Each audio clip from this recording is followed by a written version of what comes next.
En Colombia, el poder no siempre se ejerció desde el Estado ni desde la ley. Durante décadas, el verdadero control se movió en las sombras, alimentado por el dinero, las armas y la impunidad.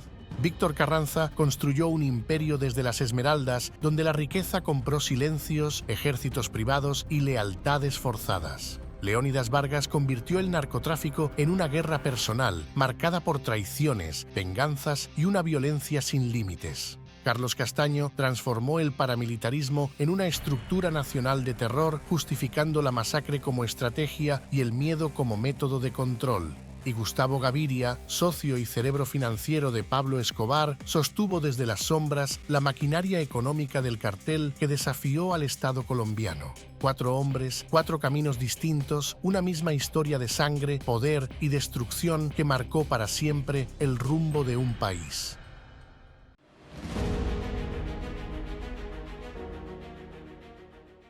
El 8 de octubre de 1935, en la vereda Gaunza Arriba del municipio de Guateque, Boyacá, nació Víctor Manuel Carranza Niño, quien más tarde sería conocido como el Zar de las Esmeraldas.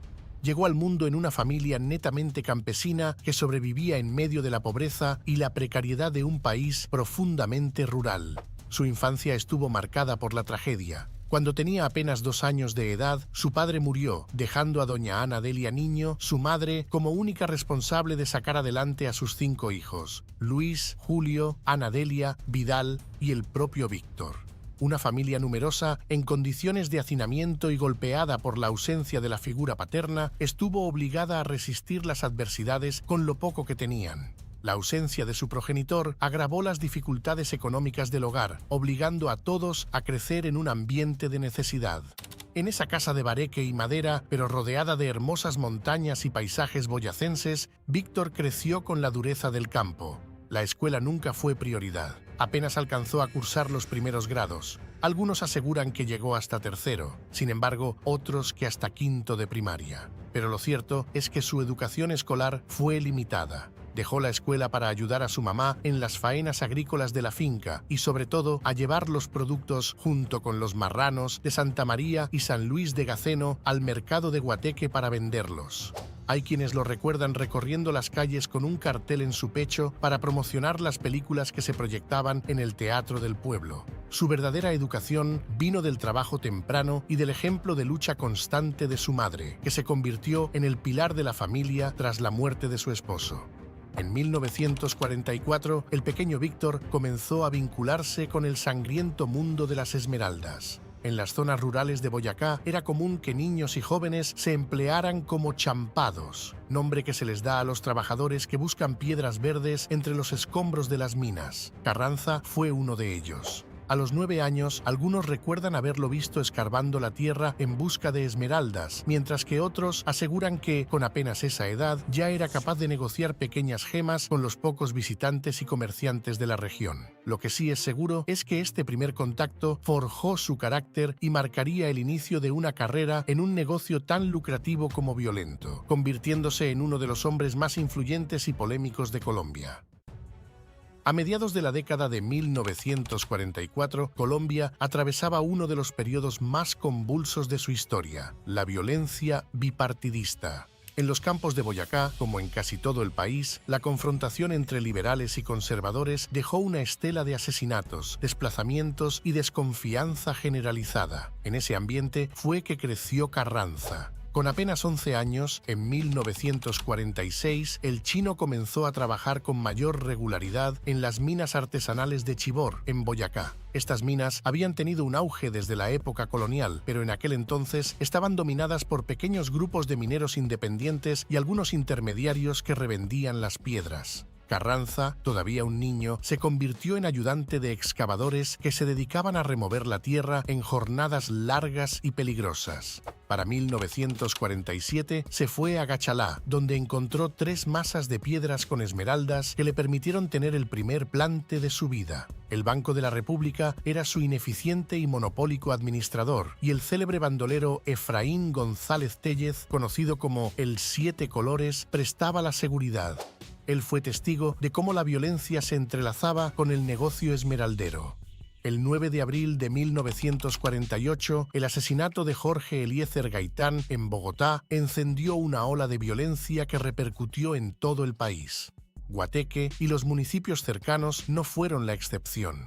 Ese ambiente de inseguridad hizo que las zonas mineras se volvieran todavía más peligrosas. Los robos de piedras, los ataques a mano armada y las disputas entre bandos políticos se mezclaron en un mismo escenario.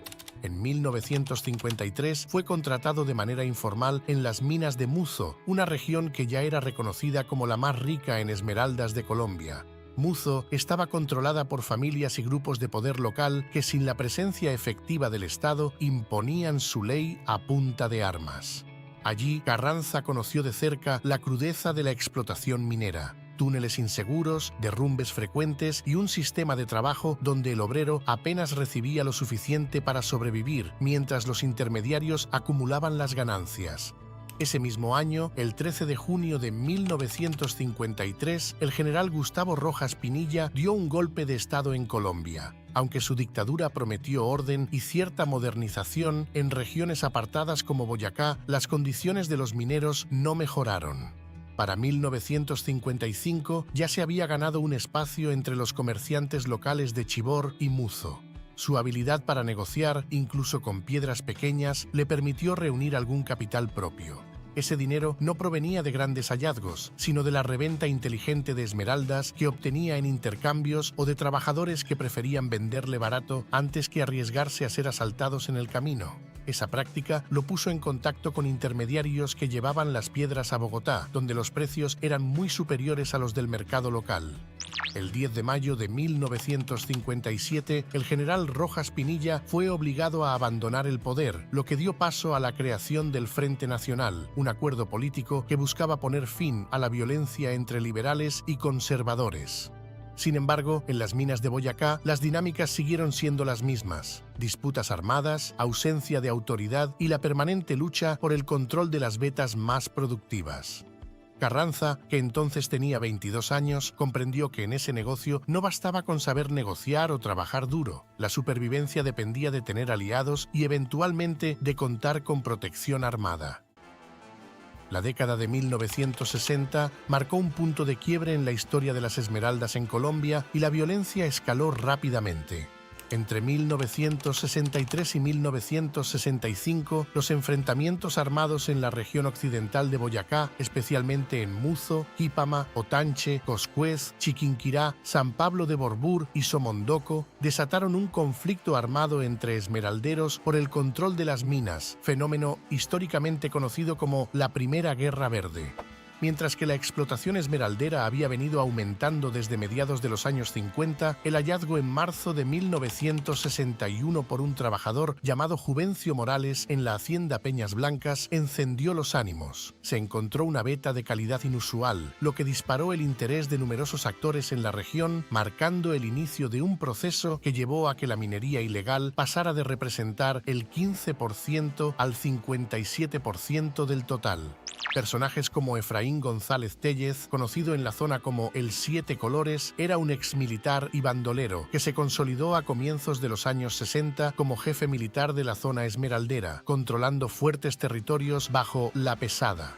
Su muerte, ocurrida el 9 de junio de 1965, marcó un punto de quiebre. Durante el operativo militar que llevó a su caída, se generó una fractura que inició la guerra entre la gente del Ganso Ariza, su segundo al mando, y el grupo emergente de La Pesada. Humberto el Ganso Ariza, sucesor del Siete Colores, enfrentó resistencia de grupos que buscaban legalizar sus operaciones. Esta confrontación dejó un saldo estimado de 1.200 muertes entre 1965 y principios de los 70 en estos municipios. Tras la derrota del Ganso, emergieron figuras como Gilberto Molina Moreno, Isauro Murcia, El Manteco, Parmenio Molina, Julio Rincón y Víctor Carranza. Estos últimos lograron formalizar su control sobre algunas minas y asentarse políticamente en la región. Otro actor determinante fue Pedro Rincón Castillo, alias Pedro Orejas, quien, junto con su familia, comenzó a escalar en el negocio esmeraldero desde mediados de los 60. Estas familias, al igual que Carranza, buscaban consolidar el control territorial y económico de las minas. En 1968, el gobierno colombiano, bajo la presidencia de Carlos Lleras Restrepo, intentó intervenir enviando unidades del ejército a la región para recuperar el control. Sin embargo, la geografía agreste y las alianzas locales de los grupos esmeralderos limitaron el alcance de estas operaciones. En un contexto de agotamiento social e institucional, el gobierno de Misael Pastrana Borrero impulsó en 1973 una estrategia para controlar el caos. Convocó a licitación pública el manejo de las minas después de cerrarlas. Como resultado, surgieron varias empresas que buscaban darle un marco legal y empresarial al negocio. Entre las más relevantes se encontraban Esmeralcol, conformada por Juan Betardou y Benito Méndez Silva. Esta compañía se encargó de operar en las minas de Coscuez, una de las zonas con mayor producción de esmeraldas. Coexminas, liderada por Julio Roberto Silva, que asumió la operación de las minas en Muzo, consideradas históricamente como las de mayor riqueza y tradición en el país. Y Tecminas, una sociedad clave en la que se unieron Gilberto Molina Moreno y Víctor Manuel Carranza con el propósito de controlar la explotación en el municipio de Quípama, punto estratégico dentro de la región esmeraldera de Boyacá. Estas empresas, más allá de su aparente carácter empresarial, representaban alianzas de poder entre los distintos clanes y actores de la zona, y fueron el reflejo de cómo el negocio de las esmeraldas se movía entre la legalidad, las pugnas territoriales y las disputas violentas que caracterizaron la época. Este arreglo marcó el fin de la Primera Guerra y mostraría el paso hacia una estructura más formalizada del negocio esmeraldero. La llamada Segunda Guerra Verde comenzó a tomar fuerza en 1985, cuando las tensiones históricas por el control de las minas de Muzo y Quípama derivaron en una confrontación armada abierta. A diferencia de la primera ola de violencia en los años 70, este nuevo conflicto estuvo marcado por la intervención directa del narcotráfico. El escenario estuvo marcado por la aparición de alianzas con actores externos al negocio tradicional.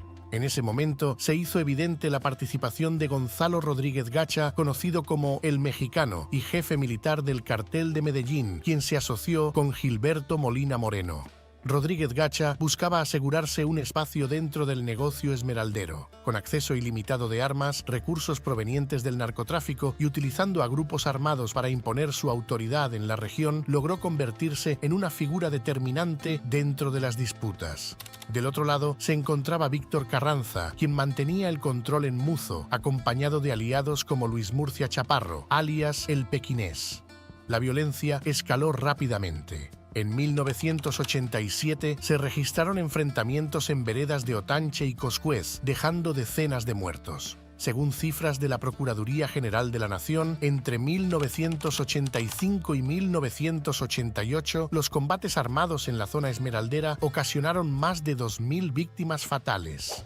El episodio más determinante ocurrió el 27 de febrero de 1989, cuando Gilberto Molina fue asesinado en una masacre en su finca de Sasaima, en el departamento de Cundinamarca. Un comando armado ingresó a la propiedad y ejecutó a Molina junto a 17 personas más, entre ellas empresarios, escoltas y allegados. La acción, atribuida a una operación conjunta entre sectores rivales del negocio y grupos armados vinculados a Rodríguez Gacha, fue reseñada como la masacre que cambió la historia de las esmeraldas en Colombia. Tras ese crimen, Rodríguez Gacha intentó asumir el control directo de la región, apoyado por estructuras armadas que incluían exmilicianos y sicarios del Cartel de Medellín. Sin embargo, la resistencia de Carranza y sus aliados, sumada a la presión del ejército y a los cambios en la guerra contra el narcotráfico, debilitaron al mexicano. El 12 de julio de 1991, en el municipio de Quípama, se concretó el pacto de paz que puso fin a la Segunda Guerra Verde. La mediación estuvo encabezada por el obispo de Chiquinquirá, Monseñor Álvaro Raúl Jarro Tobos, quien reunió a los principales jefes esmeralderos en una finca de la región. Entre los asistentes estuvieron Víctor Manuel Carranza Niño, Luis Murcia Chaparro y representantes de la familia Rincón Castillo, incluido Pedro Orejas. El acuerdo, respaldado por sectores del Ejército Nacional y con observación de delegados del gobierno de Virgilio Barco Vargas, buscaba frenar la violencia que, entre 1985 y 1990, dejó más de 3.500 muertos en la zona occidental de Boyacá. La firma de este pacto permitió a Carranza emerger como el principal beneficiario político y económico. Durante el gobierno de César Gaviria Trujillo, Carranza amplió sus contactos con sectores políticos y empresariales de Bogotá, mientras mantenía bajo control a los clanes rivales, como los Murcia y los Rincón Castillo, a quienes integró de manera parcial en el negocio. En 1992, la prensa nacional ya lo calificaba como el zar de las esmeraldas, título que reflejaba su monopolio sobre la producción y comercialización de las piedras verdes. En paralelo, la Fiscalía y la Procuraduría General iniciaron investigaciones por presuntos vínculos con el paramilitarismo en los Llanos Orientales. En 1993, un informe de la Procuraduría mencionó a Carranza como supuesto financiador de grupos de autodefensa en Meta y Casanare, aunque ninguna acusación prosperó en ese momento. El zar del paramilitarismo. El poder económico alcanzado fue evidente. Para 1995, según reportes de la revista Forbes y medios nacionales, las exportaciones de esmeraldas controladas por sus empresas representaban más del 60% del comercio legal colombiano, posicionándolo como uno de los hombres más ricos e influyentes del país. En 1997, con la expansión de su presencia empresarial en Bogotá y Villavicencio, Carranza había pasado de ser un jefe regional a convertirse en un actor con capacidad de negociación nacional, tanto en escenarios empresariales como en conflictos armados en los Llanos Orientales. El 24 de febrero de 1998, la Fiscalía General de la Nación ordenó la captura de Víctor Manuel Carranza Niño en el marco de un proceso que lo señalaba de ser uno de los principales financiadores de grupos de autodefensa en los Llanos Orientales. La detención, que se produjo en Bogotá, generó un fuerte impacto, pues por primera vez el denominado zar de las esmeraldas enfrentaba cargos formales relacionados con violencia política y vínculos con estructuras paramilitares. El proceso fue impulsado por la Unidad de Derechos Humanos de la Fiscalía, bajo la dirección del fiscal general Alfonso Gómez Méndez, quien en ese momento buscaba avanzar en investigaciones contra los nexos entre empresarios y grupos armados ilegales. En los expedientes se mencionaban nombres de jefes paramilitares como Héctor Germán Buitrago, alias Martín Llanos, y su padre Héctor Buitrago Rodríguez, quienes operaban en los Llanos Orientales, así como la estructura comandada por Víctor Carranza en torno a empresas de seguridad y ganadería que, según testimonios, servían de fachada para financiar operaciones armadas. La Fiscalía vinculó a Carranza con crímenes cometidos en Casanare, Meta y Vichada durante los primeros años de la década de 1990, entre ellos desplazamientos forzados y homicidios de campesinos. Los testigos, muchos de ellos desmovilizados y exintegrantes de cooperativas de vigilancia rural conocidas como las Convivir, aseguraban que Carranza había ejercido control en las zonas ganaderas a través de alianzas con los Buitrago y con facciones paramilitares que posteriormente serían parte de las Autodefensas Unidas de Colombia, formalmente constituidas en abril de 1997. Tras su captura, en el norte de la capital del país, en una de sus lujosas propiedades, fue puesto en un pabellón de seguridad de la Dijín. La Fiscalía, posteriormente, lo trasladó a la Escuela de Detectives del DAS de Aquimindia, esto con el fin de proteger su vida, pues en sus múltiples luchas, Carranza se había ganado muchos enemigos. Allí estuvo preso hasta el 27 de diciembre de 2001, cuando recuperó su libertad luego de haber permanecido detenido por casi 4 años. Por esta situación, una juez fue destituida de su cargo poco tiempo después. Había exonerado al esmeraldero de los cargos que se le habían imputado. La Fiscalía de Luis Camilo Osorio, sucesor de Gómez Méndez, no apeló el caso, a pesar de que en los últimos 4 años varios desmovilizados habían coincidido en que Carranza fue gestor del paramilitarismo en el país. Su excarcelación no significó el fin de las investigaciones, pero sí marcó un respiro temporal en medio de los cuestionamientos que afectaron seriamente su imagen pública. Tras recuperar su libertad por decisión del Tribunal Superior de Bogotá, reapareció en el escenario nacional. Con ello, el zar de las esmeraldas retomó de inmediato su influencia en el negocio minero de Boyacá. En los primeros meses de 2002, Carranza reapareció públicamente en la zona esmeraldera, donde fue recibido por líderes mineros locales como Hernando Sánchez, entonces representante de cooperativas mineras, y Luis Eduardo Castellanos, figura reconocida en el comercio de esmeraldas en Chiquinquirá. Ese mismo año, el arribo al poder de Álvaro Uribe Vélez marcó un nuevo escenario. Durante su mandato, se inició la desmovilización de las Autodefensas Unidas de Colombia, AUC. En ese proceso, jefes paramilitares como Héctor Germán Buitrago Parada, líder de las autodefensas campesinas del Casanare, y Miguel Arroyabe Ruiz, comandante del bloque Centauros, mencionaron en diferentes espacios la influencia de Carranza en los llanos orientales. Aunque nunca fue judicializado por esas afirmaciones, su nombre quedó registrado en varios informes de la época. En el ámbito empresarial, Carranza mantuvo su control de la Compañía Colombiana de Explotaciones Esmeralderas Coexminas y la Compañía Colombiana de Minas Cocodminas, utilizadas para formalizar operaciones de extracción en Boyacá. Además, reforzó su presencia ganadera en haciendas como El Pedregal y Santa Rosa, en el departamento del Meta, donde se le vinculaba con asociaciones de ganaderos y autoridades locales, entre ellos el entonces gobernador Edilberto Castro Rincón. Con la muerte de Miguel Arroyabe, el 19 de septiembre de 2004, en una emboscada en la vereda Caño Jabón, zona rural del municipio de Puerto Lleras, Carranza fue señalado en medios y en testimonios judiciales de haber tenido conocimiento de la guerra interna entre facciones de las AUC en los llanos. Aunque nunca se demostró su participación directa, su nombre volvió a figurar en los reportes de la Fiscalía General de la Nación y en informes de la Defensoría del Pueblo sobre violencia en Casanare y Meta.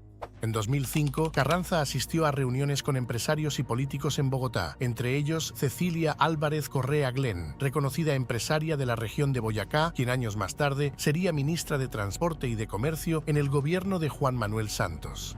Estas interacciones buscaban proyectar su imagen como inversionista formal, en contraste con las denuncias por sus presuntos vínculos con actores armados ilegales. Pese a que su figura era menos visible en medios nacionales, en 2007 Carranza era todavía considerado el principal árbitro del negocio esmeraldero. En Boyacá, líderes locales como Carlos Cárdenas Rodríguez, alcalde de Muzo, reconocían de manera no oficial que su influencia seguía siendo determinante para mantener cierta estabilidad en la región. El 18 de abril de 2008, la Fiscalía General de la Nación anunció la apertura de una investigación preliminar contra Víctor Manuel Carranza Niño por sus presuntos nexos con grupos paramilitares que operaban en los llanos orientales. El expediente se sustentaba en declaraciones rendidas por exjefes de las Autodefensas Unidas de Colombia, dentro del proceso de justicia y paz. Un testimonio del comandante de las autodefensas campesinas del Casanare, Héctor Germán Buitrago, conocido en la región como Martín Llanos, en versiones de 2008, señaló a Carranza como financiador y beneficiario de las estructuras paramilitares que operaban en Casanare y Meta. De igual manera, Arnubio Triana Maecha, Botalón, del mismo grupo, mencionó en 2009 la supuesta entrega de recursos provenientes de las Esmeraldas para sostener la guerra contra el bloque Centauros, y la de José Baldomero Linares, quien fuera comandante del Frente Guaviare del bloque Centauros, que en versiones de 2009 y 2010 sostuvo que Carranza era el padrino que mediaba en disputas armadas en la región. Para el 11 de mayo de 2008, la Fiscalía vinculó formalmente a Carranza en una investigación por concierto para delinquir agravado, aunque nunca llegó a dictarse medida de aseguramiento en su contra. El 7 de marzo de 2009, la revista Semana publicó un informe titulado Los secretos de Carranza, en el que recogía apartes de las versiones de Justicia y Paz en las que paramilitares como Miguel Arroyabe Ruiz, asesinado en 2004 pero mencionado en declaraciones posteriores, lo señalaban como aliado estratégico en los llanos. La publicación presionó nuevamente a la Fiscalía para mantener abierto el expediente. Ese mismo año, en audiencias de Justicia y Paz, alias Cuchillo, cuyo nombre real era Pedro Oliveiro Guerrero Castillo, comandante del Ejército Revolucionario Popular Antisubversivo de Colombia, fue mencionado como uno de los herederos de las redes de influencia que se habían tejido alrededor del poder de Carranza en el Meta. Aunque Carranza nunca fue procesado por vínculos con Guerrero, el señalamiento quedó registrado en los expedientes judiciales. En 2010, la Fiscalía archivó provisionalmente algunos de los procesos en su contra por falta de pruebas directas, aunque mantuvo abierta la investigación sobre su presunta relación con la financiación de grupos armados ilegales en Casanare.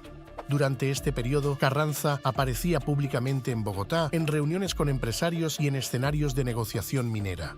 Al mismo tiempo, en Boyacá, líderes comunitarios como José Manuel Camacho, presidente de la Cooperativa de Esmeralderos de Quípama, denunciaban presiones y amenazas que vinculaban con el poder de Carranza y su círculo cercano. En horas de la noche del jueves 4 de abril de 2013, en la Clínica Santa Fe de Bogotá, falleció el zar de las Esmeraldas. Tenía 77 años y desde hacía meses enfrentaba un agresivo cáncer de próstata que se había complicado con metástasis, enfermedad que lo había mantenido en tratamientos médicos durante sus últimos años. Ese día, junto a su lecho de muerte, se encontraba su esposa María Blanca de Carranza, quien fue su compañera durante gran parte de su vida. La noticia de su fallecimiento, confirmada por su familia, ocupó las portadas de los principales medios nacionales, generando reacciones encontradas. Para algunos sectores era la partida de un empresario que había dado empleo a miles de personas, mientras que para otros representaba el final de un hombre vinculado a guerras, muertes y alianzas con grupos armados ilegales. Al día siguiente, el cuerpo fue trasladado a la funeraria Gaviria. El velorio se realizó en varias salas acondicionadas para recibir a familiares, amigos, representantes del gremio esmeraldero y dirigentes políticos regionales. El féretro fue cubierto con un poncho típico y un sombrero aguadeño, símbolos de la cultura boyacense a la que siempre estuvo vinculado. El 6 de abril de 2013 se llevó a cabo la misa exequial en la iglesia Cristo Rey. La ceremonia fue presidida por Monseñor Héctor Gutiérrez Pavón, obispo de Engativá, y contó con un fuerte dispositivo de seguridad en las inmediaciones. Posteriormente, el cuerpo fue trasladado al cementerio Jardines de Paz, donde se efectuó la cremación. Las cenizas fueron llevadas a Guateque, municipio natal de Carranza, aunque la familia nunca confirmó públicamente ese destino final. A su funeral asistieron líderes políticos, empresarios y representantes de las comunidades mineras de Boyacá, además de miembros de su familia. Se estimó que más de 1000 personas asistieron entre el velorio, la misa y la cremación. Su deceso puso fin a más de 5 décadas de influencia en la industria esmeraldera y en la vida política y social de Boyacá. Sin embargo, su muerte abrió de inmediato una de las batallas familiares y judiciales más largas y famosas de Colombia, la pelea por una fortuna difícil de cuantificar, compuesta por tierras, minas, hoteles y empresas que durante décadas estuvieron bajo su control. En octubre de 2013, apenas 6 meses después del fallecimiento, se reveló que 2 hijas extramatrimoniales, Sandra Victoria Rusinque e Iliana Catalina Carranza, denunciaron que la viuda María Blanca Carranza y sus hijos legítimos, Holman, Víctor Ernesto, Mary, Andrés Felipe y Arturo, estaban ocultando bienes y excluyéndolas de la repartición legal de la herencia. Las denunciantes aseguraban que el inventario inicial no incluía joyas fundamentales como las esmeraldas gigantes conocidas como Fura y Tena, cuyo valor se calculaba en más de 2 billones de pesos. Aunque oficialmente se dijo que estas piedras estaban destinadas a permanecer en un museo de Muzo, su paradero real nunca quedó del todo claro.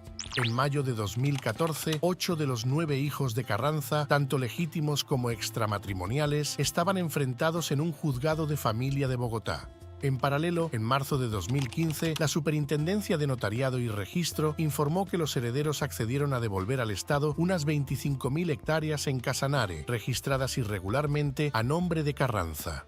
Ese mismo año, señalaron que otras 28.000 hectáreas en el Meta fueron revertidas a la nación, tras comprobarse que eran baldíos usurpados y adjudicados de forma fraudulenta durante su vida.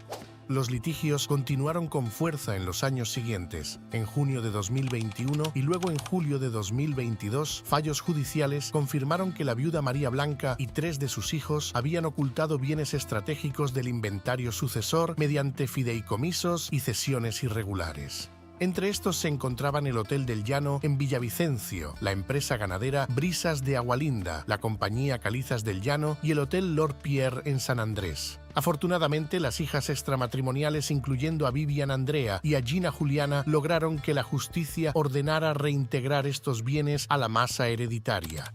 Este episodio evidenció que, después de 12 años de conflicto, los herederos continuaban manejando negocios millonarios en medio de los enfrentamientos legales con sus hermanas y el Estado.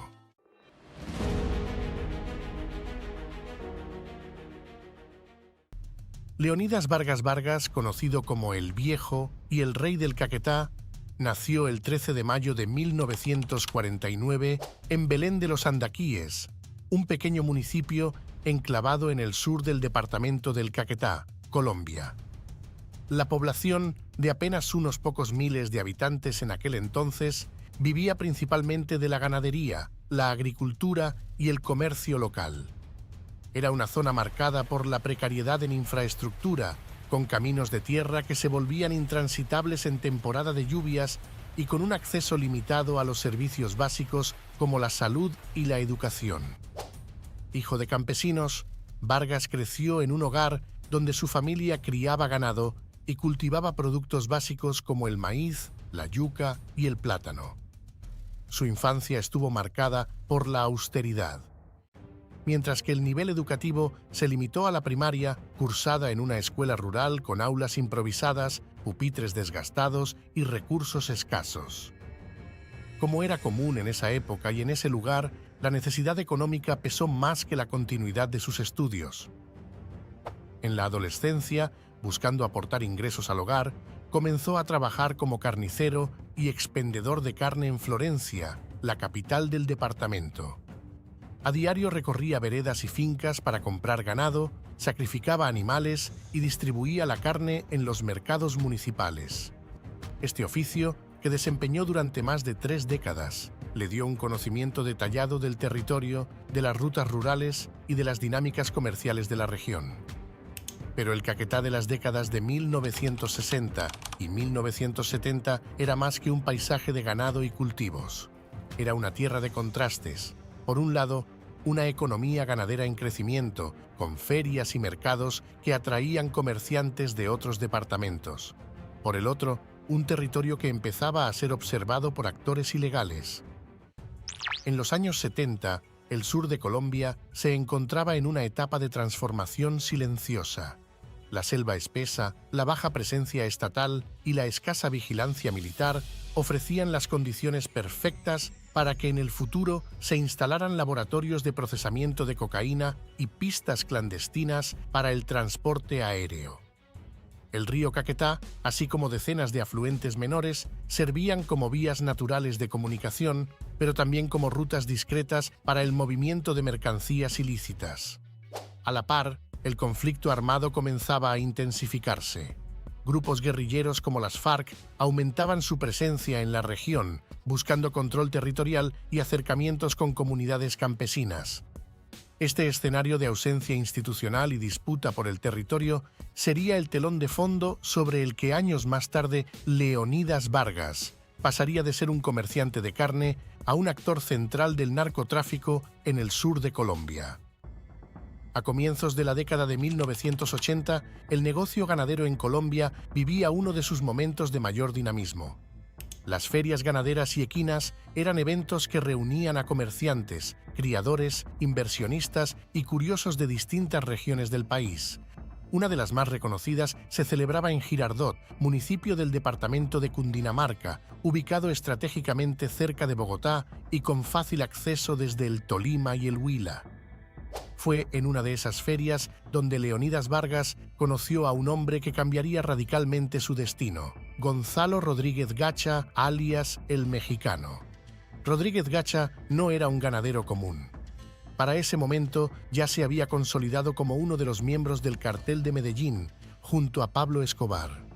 Su rol era clave. Lideraba el brazo militar del cartel, controlando redes de sicarios, logística armada y la protección de los cargamentos de cocaína.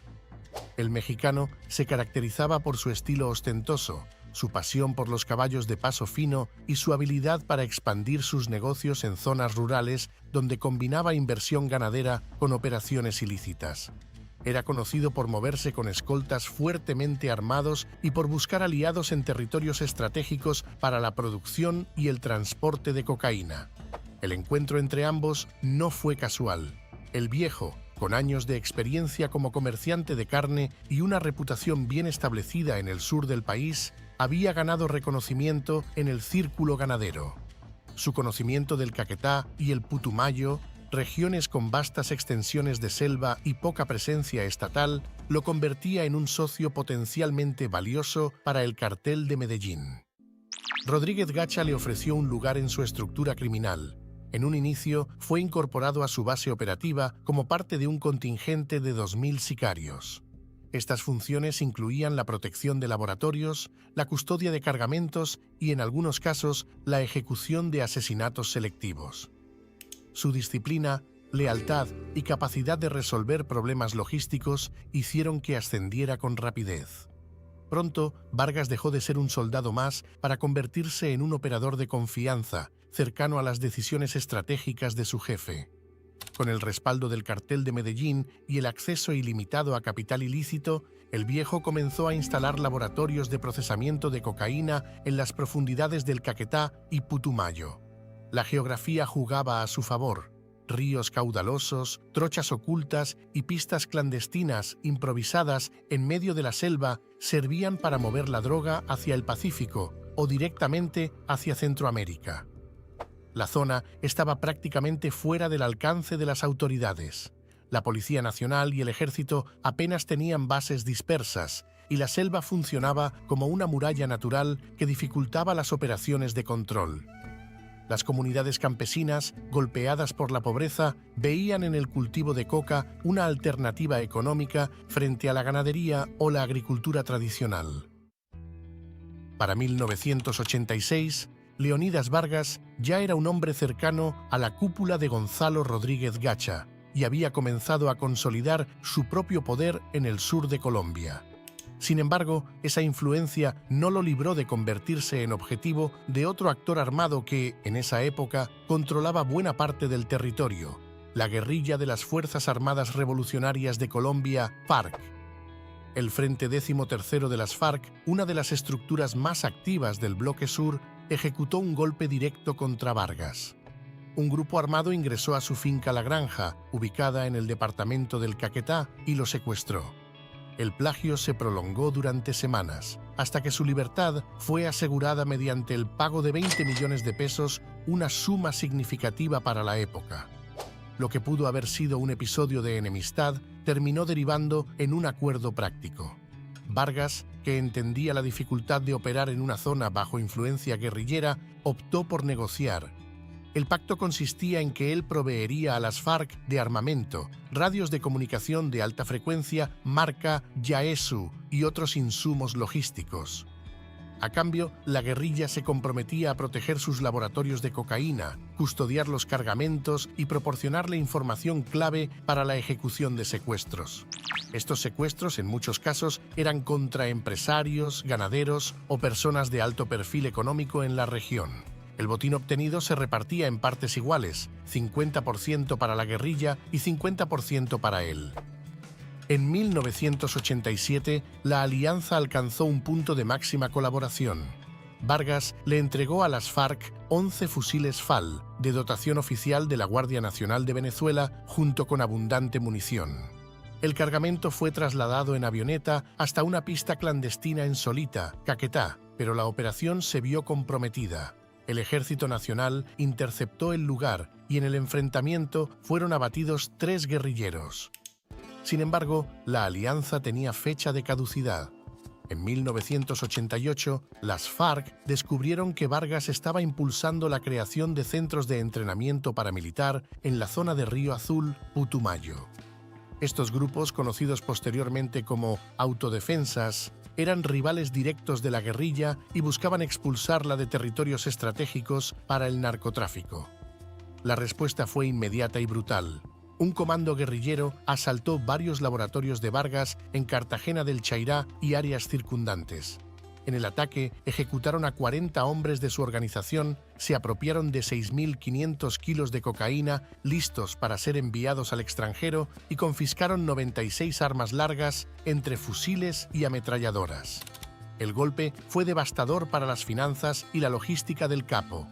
Para recuperar parte del cargamento y restablecer cierta tregua temporal, Vargas tuvo que pagar nada más y nada menos que la exorbitante suma de 2.000 millones de pesos. Este episodio marcó el inicio de una relación mucho más tensa entre Vargas y las FARC y sentó las bases de un escenario de violencia en el sur del país en el que se entrelazaban guerrilla, narcotráfico y paramilitarismo. El 15 de diciembre de 1989 fue un punto de inflexión para el narcotráfico en Colombia. Ese día, en la zona de Tolú, Sucre, unidades de la Armada Nacional y la policía dieron de baja a Gonzalo Rodríguez Gacha, alias el Mexicano, considerado el jefe militar del cartel de Medellín y uno de los hombres más buscados del país. La muerte de Gacha provocó una reconfiguración inmediata de su estructura criminal. Entre quienes heredaron parte de sus contactos y rutas estaba Leonidas Vargas. La relación estrecha que habían cultivado durante años le permitió asumir el control de operaciones en el sur del país, particularmente en el Caquetá y el Putumayo, zonas clave para el cultivo de coca y el transporte hacia el exterior. Ese mismo año, el viejo se vio envuelto indirectamente en un hecho que conmocionó a Colombia: el asesinato del candidato presidencial Luis Carlos Galán Sarmiento, ocurrido el 18 de agosto de 1989 en Soacha, Cundinamarca. Las investigaciones de la época lo mencionaron como posible implicado, aunque nunca fue condenado. Sin embargo, su nombre quedó asociado en los informes judiciales y mediáticos como parte del entramado criminal que rodeaba ese magnicidio. Para el año 1990, la violencia alcanzó de manera directa el núcleo familiar de Vargas. Su hija Erleni Vargas y su novio fueron secuestrados y posteriormente asesinados. Según la versión del propio Leonidas, el responsable intelectual fue Víctor Carranza. Este señor, conocido como el Rey de las Esmeraldas, era un poderoso empresario y una figura dominante en la industria esmeraldera de Boyacá. Sin embargo, Carranza negó categóricamente cualquier participación en el crimen. La enemistad entre Vargas y Carranza no surgió de la nada. Ambos competían por el control de rutas y territorios y mantenían alianzas con diferentes actores armados. Carranza, con su propio ejército privado, había resistido durante años los ataques de guerrilleros, narcotraficantes y otros grupos armados. Vargas, por su parte, buscaba expandir su influencia hacia zonas ricas en esmeraldas y con acceso a corredores estratégicos para el narcotráfico. El asesinato de Erleni fue el detonante de una guerra no declarada que entre 1990 y 1992 dejó más de 70 víctimas en enfrentamientos, emboscadas y atentados. Los ataques no solo se dieron en Caquetá y Boyacá, sino también en Bogotá y otras ciudades, evidenciando el alcance de ambos bandos. Esta confrontación se caracterizó por un alto grado de impunidad. Las muertes eran atribuidas a ajustes de cuentas y pocas veces se abrían investigaciones formales. Durante la década de 1990, el crecimiento patrimonial de Leonidas Vargas fue tan acelerado como llamativo. Según informes de la Fiscalía General de la Nación, su fortuna pasó de 610 millones de pesos en 1987 a 5.332 millones en 1993, cifras reales que ajustadas hoy en día equivaldrían a varios millones de dólares. La Unidad Nacional de Lavado de Activos determinó que buena parte de sus propiedades fueron adquiridas con recursos provenientes directamente del tráfico de cocaína y que para ocultar su verdadero origen se utilizó una red de testaferros, desde socios cercanos y familiares hasta empleados de bajo perfil que aparecían como dueños legales en las escrituras de sus propiedades. Una de sus propiedades más emblemáticas era la Hacienda Las Piedras, ubicada al norte de Bogotá, en el sector de Guaymaral. Allí, Vargas mandó construir una piscina con la forma exacta del mapa del departamento de Caquetá, su tierra natal, y un tobogán elaborado con piedras importadas. En un allanamiento ordenado por un juez el 28 de junio del 2000, la Fiscalía encontró una caja fuerte con mancornas incrustadas con diamantes, lingotes de oro y una pistola calibre 45 bañada en oro, objetos que fueron incautados y pasaron a manos del Estado. Igualmente, en una finca de Florencia, Vargas mandó construir una réplica a escala de la Plaza de Toros de las Ventas de Madrid. La estructura incluía palcos, graderías y hasta una discoteca subterránea. Esta ostentación servía tanto para demostrar poder como para realizar reuniones privadas con socios y amistades. El inventario de propiedades incluía 8 apartamentos de lujo en zonas exclusivas, como Chicó y Rosales en Bogotá, el barrio El Poblado en Medellín y la zona de Boca Grande en Cartagena. En varias notarías de Bogotá se descubrió que compraba propiedades, pero no registraba las escrituras a su nombre, dejándolas en manos de supuestos vendedores, quienes en realidad mantenían un acuerdo privado para que él siguiera gozando del bien. Este esquema dificultó durante años la acción judicial de extinción de dominio. En la madrugada del 7 de enero de 1993, agentes de la Policía Nacional, en coordinación con unidades de inteligencia, irrumpieron en el casino del Hotel Hilton de Cartagena. Allí, en una de las mesas de ruleta, encontraron a Leonidas Vargas Vargas, el rey del Caquetá, en compañía de varios escoltas armados. El operativo se desarrolló sin intercambio de disparos, pero con un despliegue que incluyó el cierre temporal de las instalaciones del hotel. La detención fue el resultado de una investigación que lo vinculaba directamente con operaciones de narcotráfico a gran escala y asesinatos por encargo. Según el expediente, Vargas estaba relacionado con cargamentos de cocaína enviados a Estados Unidos y con ejecuciones extrajudiciales en el sur del país. Tras el juicio, fue condenado a 45 años de prisión por los delitos de narcotráfico y homicidio agravado. Inicialmente fue recluido en la Cárcel Nacional Modelo de Bogotá, un penal de alta seguridad que albergaba en sus pabellones a varios capos del narcotráfico, lo que facilitaba el mantenimiento de sus operaciones criminales desde el interior. En 1997, cuando llevaba 4 años privado de la libertad, sufrió un atentado con explosivos dentro del penal. El ataque, que dejó varios heridos, fue interpretado por las autoridades como un intento de eliminarlo en medio de disputas internas por el control del narcotráfico en las cárceles. El viejo sobrevivió sin heridas de gravedad, pero el hecho puso de relieve la permeabilidad y la violencia que reinaban incluso dentro de los centros de reclusión. Ese mismo año, la Fiscalía General de la Nación lo acusó formalmente de planear un atentado contra Horacio Serpa Uribe, entonces ministro del Interior y candidato presidencial por el Partido Liberal.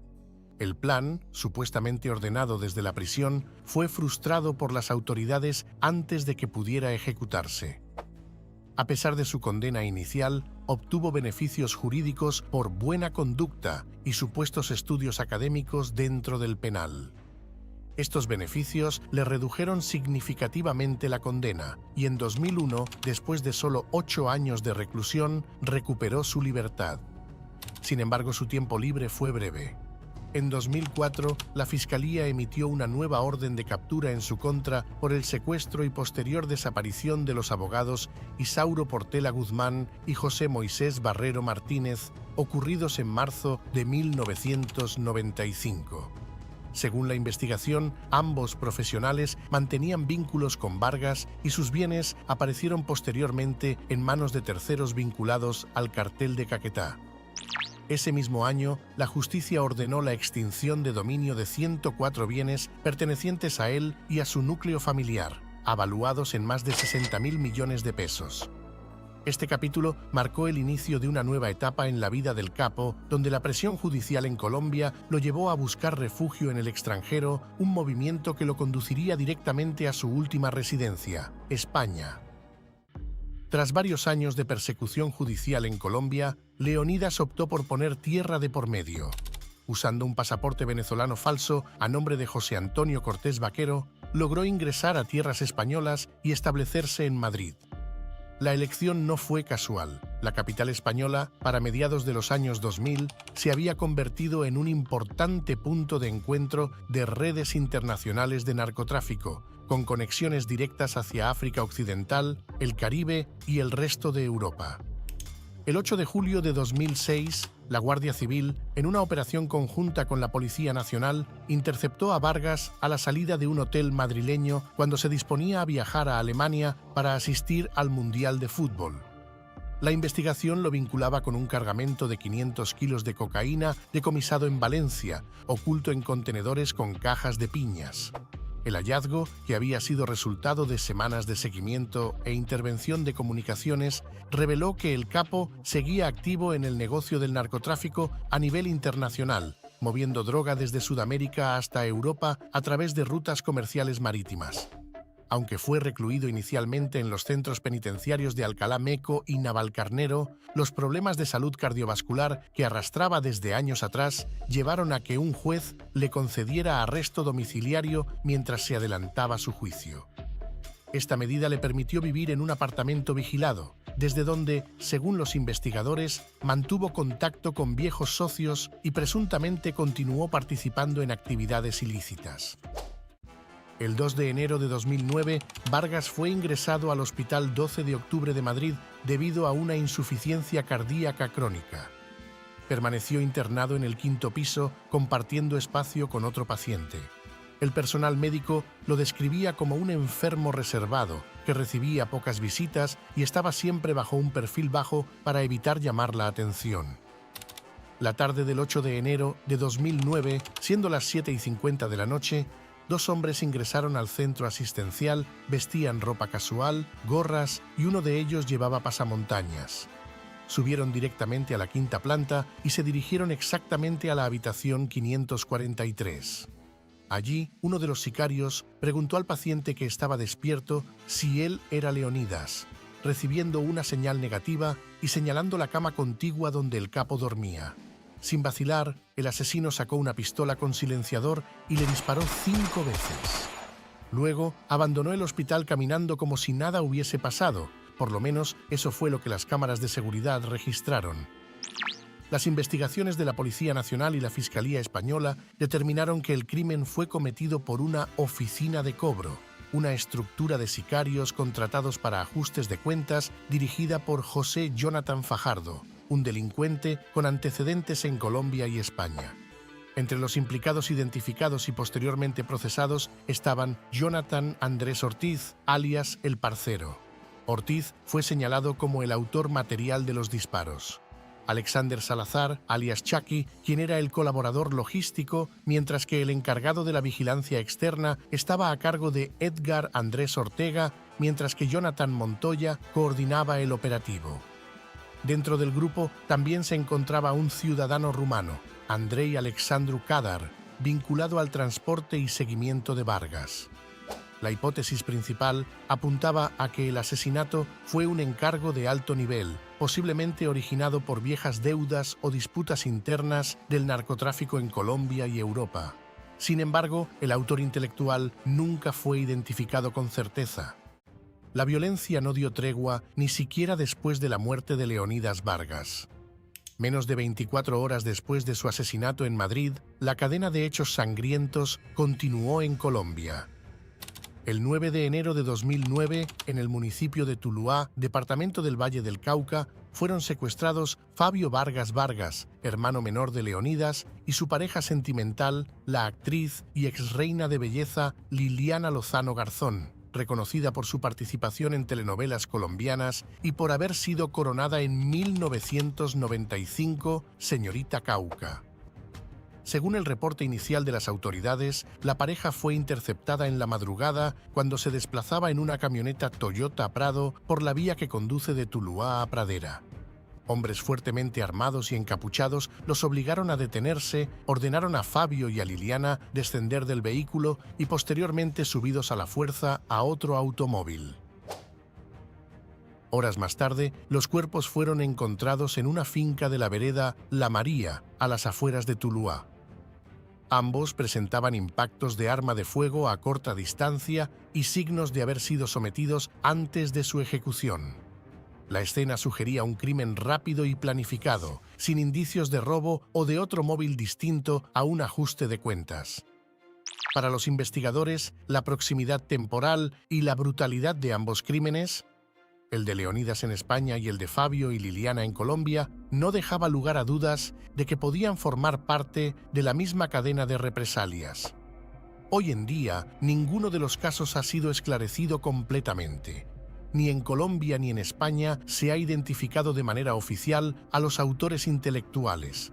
Los pocos capturados por la muerte del capo en Madrid fueron procesados como autores materiales, pero las conexiones de alto nivel que podrían haber vinculado ambos episodios siguen sin demostrarse judicialmente. El asesinato de su hermano y su cuñada cerró de manera violenta y definitiva el círculo familiar más cercano de Leonidas Vargas, dejando un rastro de preguntas sin respuesta y consolidando la idea de que ambos crímenes fueron parte de un mismo engranaje de venganza transnacional. Leonidas Vargas fue más que un capo del narcotráfico. Representó un punto de intersección entre 3 fuerzas que marcaron la historia reciente de Colombia: el negocio de la cocaína, el conflicto armado interno y la corrupción institucional. A más de una década de su asesinato, ni en Colombia ni en España se ha identificado con certeza a los autores intelectuales. Su fortuna fue desmantelada por las autoridades, su familia marcada por la violencia, y su nombre permanece como uno más en la larga lista de capos cuyo final fue tan violento como su ascenso. Así terminó la historia del narcotraficante, un imperio construido sobre sangre, cocaína y miedo, y destruido con la misma frialdad con la que él mismo operó durante décadas.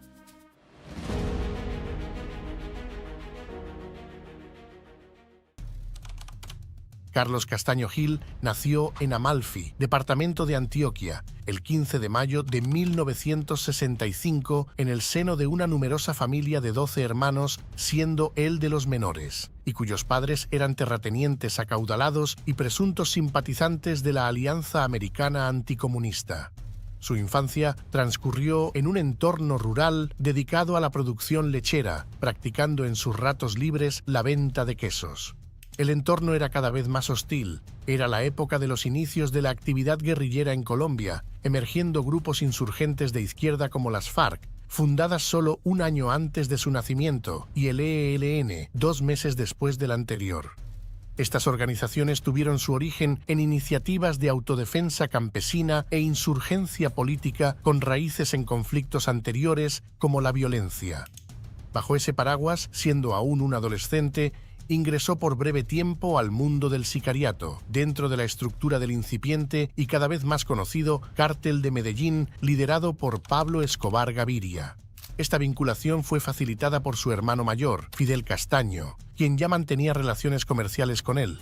Contrario a lo que podría pensarse, desde esta fase inicial, él manifestó una postura bastante marcada de rechazo hacia el negocio de los estupefacientes, una contradicción que lo acompañaría a lo largo de su carrera, ya que su lucha se centraría primordialmente en lo que él consideraba una batalla ideológica contra la subversión.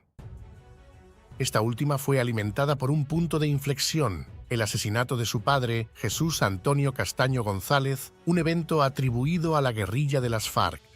De acuerdo con el relato detallado extraído del libro Mi Confesión, escrito por el propio Carlos, primero fue secuestrado en horas de la madrugada en la finca familiar ubicada en Segovia, Antioquia. 7 hombres armados se ocultaron cerca de la vivienda durante 2 horas antes de forzar la entrada pateando la puerta. Jesús Antonio fue confrontado y capturado por estos insurgentes equipados con fusiles, amenazando a los humildes trabajadores para impedir que lo defendieran. Lo sacaron bajo coacción de su hogar y el suceso constituyó una traumática sorpresa para la víctima, quien se terminaba de vestir para comenzar su jornada cuando todo pasó. Por supuesto, el cautiverio eventualmente condujo a su homicidio, un hecho que avivó un significativo deseo de venganza y futuras acciones violentas por parte de su familia. El mayor de los Castaño, lleno de ira, condujo a su hermano menor y a otros de ellos a una de sus propiedades para organizar un colectivo de represalia contra las FARC. Carlos contaba para ese entonces con 16 años y marcó de manera indeleble su percepción del conflicto. Selló su determinación de tomar las armas, jurando venganza contra los grupos insurgentes, definiendo el resto de su existencia. Así, se incorporaron a una unidad militar local, colaborando en las operaciones de combate contra estas facciones armadas, un movimiento embrionario que con el tiempo se transformaría en un fenómeno complejo y devastador. Ese mismo año, obtuvieron información sobre la presencia de Conrado Ramírez, integrante de las FARC identificado como responsable de aquel secuestro y ejecución en una localidad cercana a Segovia. Fidel notificó a las autoridades, pero el detenido fue liberado por insuficiencia de pruebas. Al día siguiente, cuando Ramírez abandonaba su hotel, Fidel lo ejecutó. Una vez eliminado, se convencieron de que debían protegerse. Era el inicio de su confrontación violenta contra grupos de esa índole y sabían que estaban destapando una caja de Pandora. Por eso, los Castaño establecieron las autodefensas campesinas de Córdoba y Urabá. Previo a eso, Carlos y Fidel debían someterse a un riguroso proceso de capacitación militar. Su instrucción no fue convencional. Recibió adiestramiento directo de oficiales tanto activos como retirados del Ejército Nacional, igualmente de miembros experimentados de grupos paramilitares ya operativos y de forma significativa del mercenario israelí Yair Klein, cuya participación introdujo tácticas y conocimientos de contrainsurgencia de alcance internacional. Igualmente, había que garantizar la sostenibilidad económica de estos proyectos armados al margen de la ley, requiriendo fuentes de financiación considerables. Este apoyo llegó de la mano de otro de los narcotraficantes más poderosos de la época, José Gonzalo Rodríguez Gacha, alias El Mexicano. Su patrocinio permitió a los hermanos Castaño consolidar y expandir sus operaciones, creando una simbiosis peligrosa entre el paramilitarismo y el tráfico de drogas. Él seguía siendo crítico del negocio de los estupefacientes, pero no tuvo más remedio que aceptarlo.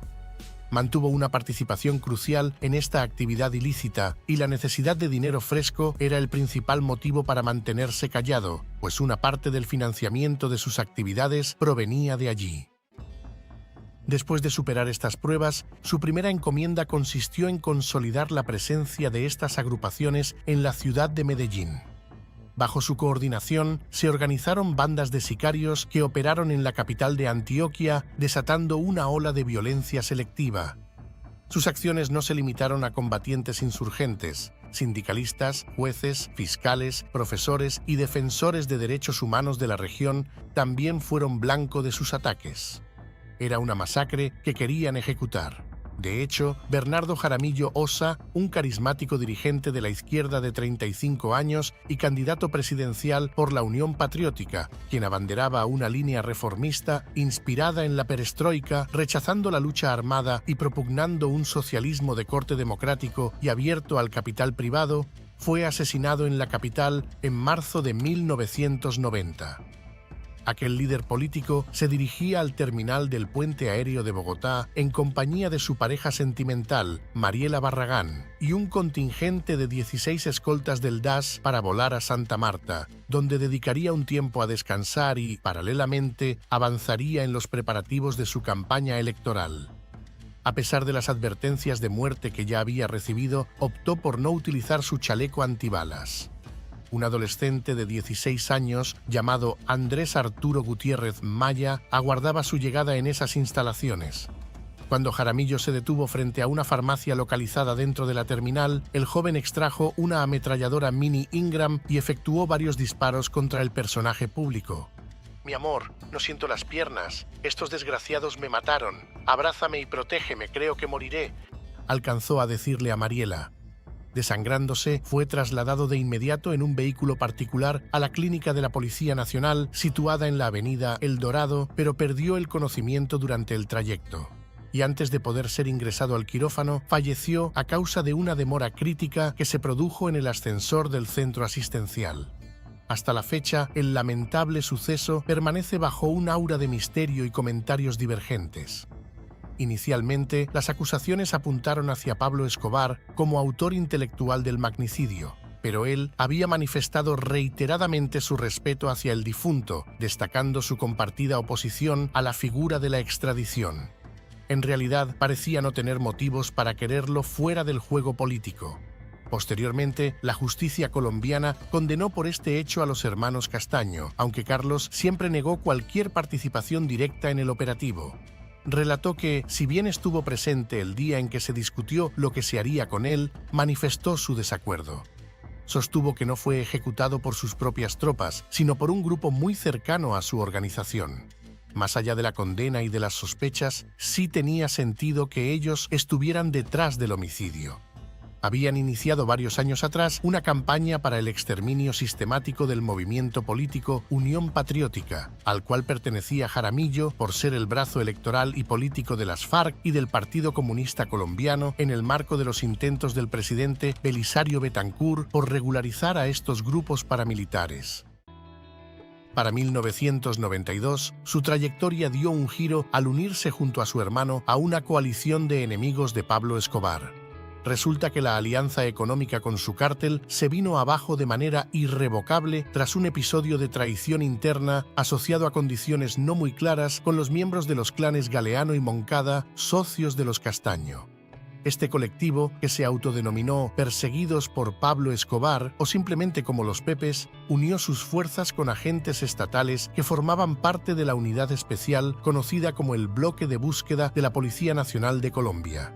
La meta compartida era clara y letal: dar captura y muerte al máximo capo del cártel de Medellín.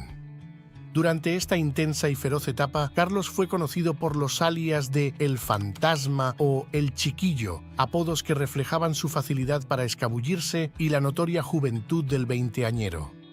La sumatoria de semejantes factores fue categórico para el esperado desenlace. El asesinato de Pablo Escobar a comienzos del mes de diciembre de 1993, ocurrido en el tejado de una vivienda en la capital de la montaña, fue uno de ellos.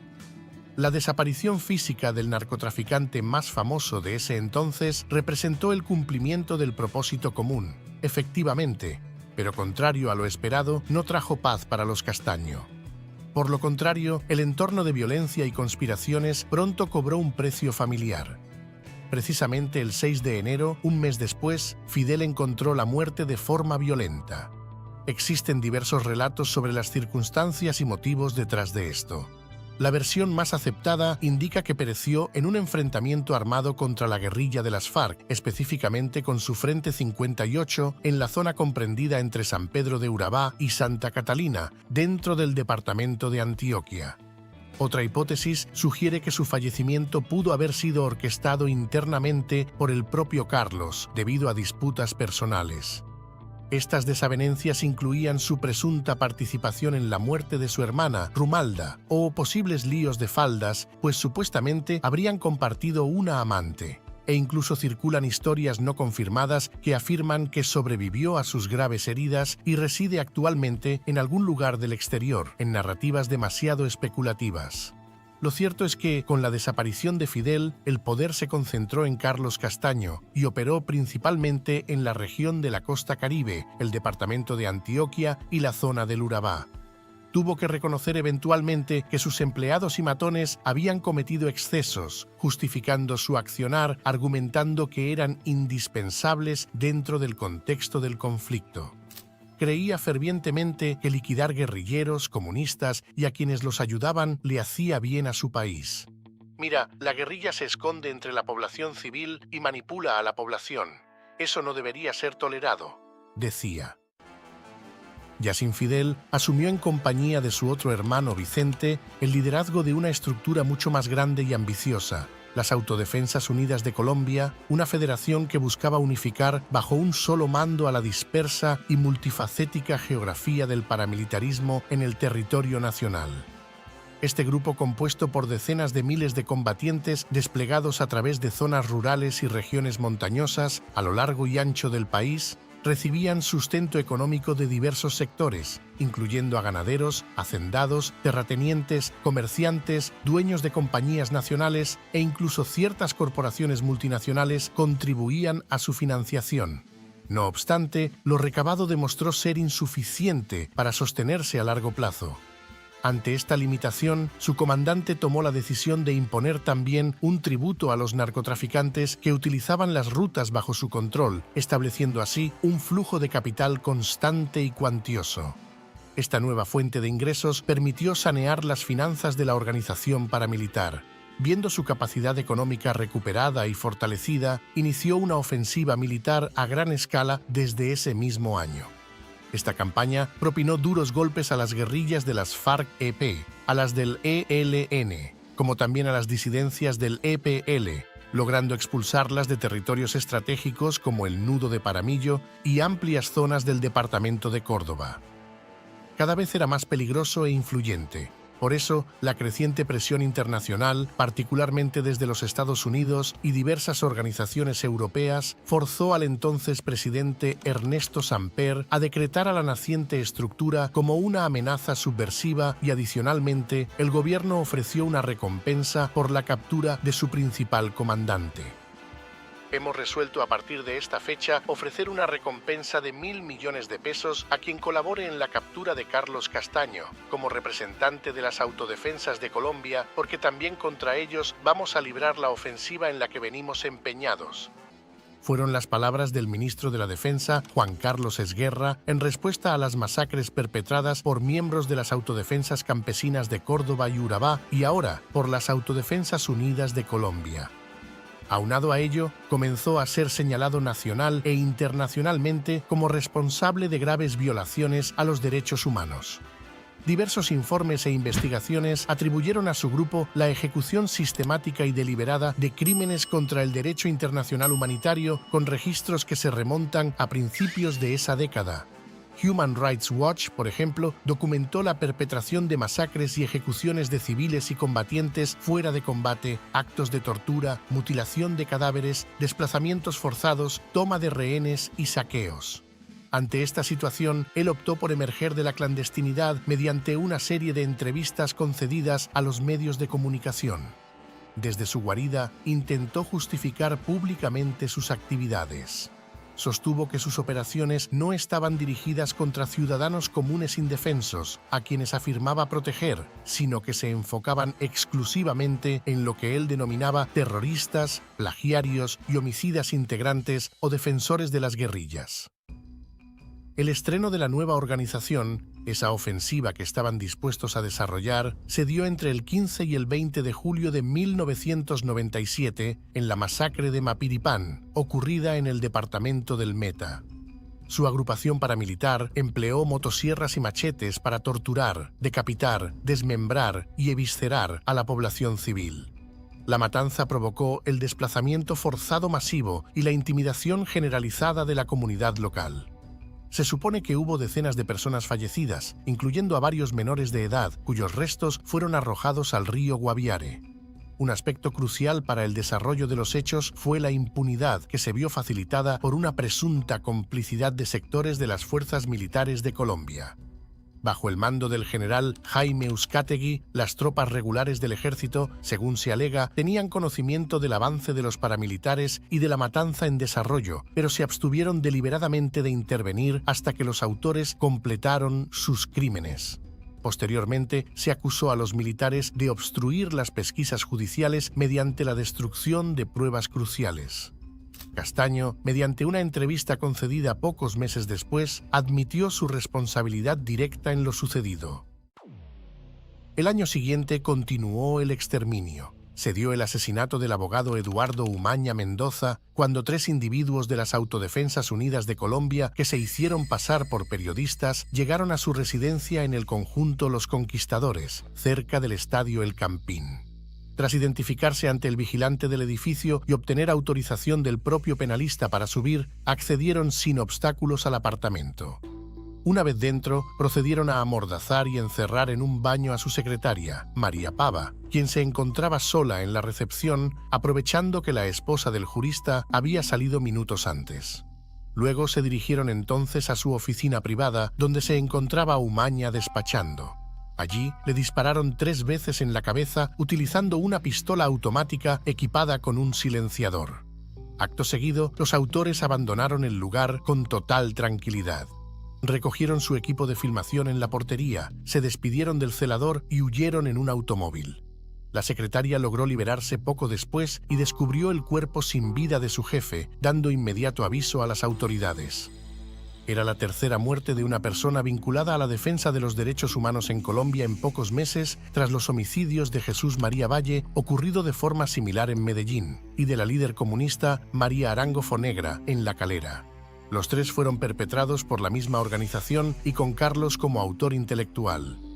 De la misma manera, se le señala como el responsable directo del homicidio del humorista y periodista Jaime Garzón y de decenas de fiscales y jueces que intentaron llevar adelante procesos judiciales en su contra. La del humorista ocurrió el 13 de agosto de 1999, en Bogotá. El crimen ocurrió aproximadamente a las 6:15 de la mañana cuando conducía un vehículo a Radionet, su lugar de trabajo. 2 sicarios que viajaban en una motocicleta lo interceptaron y le efectuaron múltiples disparos en la cabeza y el tórax. Se considera ampliamente que el deceso fue ejecutado por pistoleros vinculados a la banda criminal conocida como La Terraza, por órdenes del líder de las Autodefensas Unidas de Colombia. Se consideran motivos para eliminarlo su labor como mediador en procesos para la liberación de secuestrados por las guerrillas de las FARC y el ELN, a sus agudas críticas contra los militares, los grupos paramilitares y diversos grupos políticos. El ingenio de Garzón lo llevaba a soltar frases como esta: «Si ustedes, los jóvenes, no asumen la dirección de su propio país, nadie va a venir a salvarlo». era incómodo para muchos porque se quejaba artísticamente y hacía reír a los demás en el proceso. Por eso, también había acusaciones formuladas por paramilitares y algunos oficiales del ejército, quienes lo señalaban de mantener vínculos con la insurgencia y de beneficiarse de los plagios. Posteriormente surgieron evidencias que demostraron la complicidad de empleados de los organismos de seguridad del Estado y de oficiales de alto rango dentro de las fuerzas militares para actuar en su contra, lo que configuró un caso emblemático de impunidad y violencia contra la libertad de prensa. Finalizando el primer año del nuevo siglo, ocurrió el fallido atentado contra el presidente de la Federación Nacional de Trabajadores al Servicio del Estado, Wilson Borja, tan solo 16 días antes de acabar el año 2000. Castaño fue quien dio la orden directa para este operativo, motivado por la prominente labor del líder gremial y su papel como promotor de diálogos de paz con la guerrilla del ELN, lo que lo convertía en un blanco de la hostilidad paramilitar. El resultado de la agresión dejó a Borja con heridas que le produjeron secuelas físicas permanentes, logrando sobrevivir y mantener su actividad como defensor de la paz. La acción fue llevada a cabo por fuerzas paramilitares, aunque hubo complicidad de integrantes del ejército y organismos de seguridad del Estado. Luego, en 2001, contrajo matrimonio con una reina de belleza del departamento de Córdoba, una muchacha llamada Kenia Gómez Toro. Él ya había estado casado tiempo atrás y de aquel matrimonio quedaron 2 hijos, pero de esta nueva unión nació una niña que fue diagnosticada con el síndrome de Cri-du-Chat, identificado erróneamente en algunas fuentes como síndrome del gato carmesí. Se trata de una condición genética poco frecuente originada por la eliminación de un fragmento específico en el brazo corto del cromosoma 5. El nombre de la patología, que se traduce del francés como llanto del gato, deriva del característico sonido agudo que emiten los bebés afectados, el cual se asemeja al maullido de un felino. Este no es su síntoma más grave, pues trae consigo discapacidad intelectual, desarrollo psicomotor retardado y tamaño craneal reducido. Los recién nacidos suelen presentar bajo peso al nacer y tono muscular deficiente. Las facciones faciales son particularmente distintivas, con ojos muy separados, orejas caídas, mandíbula pequeña y rostro de contorno redondeado. Adicionalmente, algunos pueden desarrollar problemas cardíacos tempranos. Para Castaño, este desalentador diagnóstico representó que su descendiente enfrentaría desafíos considerables en su crecimiento, con problemas de salud complejos y necesidades especiales permanentes.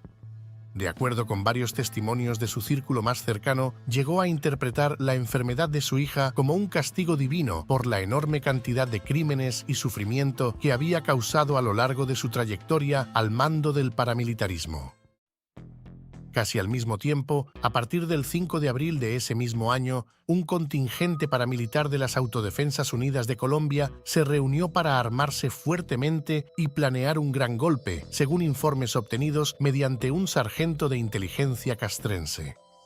Transcurridos 5 días, más de un centenar de integrantes del bloque Calima de esa organización, bajo el mando de Ebert Veloza, más conocido como HH, iniciaron una incursión por los municipios y territorios aledaños al río Naya, situado en la frontera entre los departamentos del Cauca y el Valle del Cauca. Para ese evento, la columna utilizaba camiones en su desplazamiento. A lo largo de su avance, ejecutaron a al menos 40 campesinos que eran señalados, sin prueba alguna, como colaboradores de la guerrilla, sembrando el terror en toda la región en lo que fue conocido como la Masacre del Naya. Esta y la de Mapiripán no fueron las únicas, pero sí son de las más conocidas. De hecho, desde los 13 años anteriores hubo decenas de ellas. Sin embargo, la situación de salud de su hija lo tenía muy conmovido y reflexivo.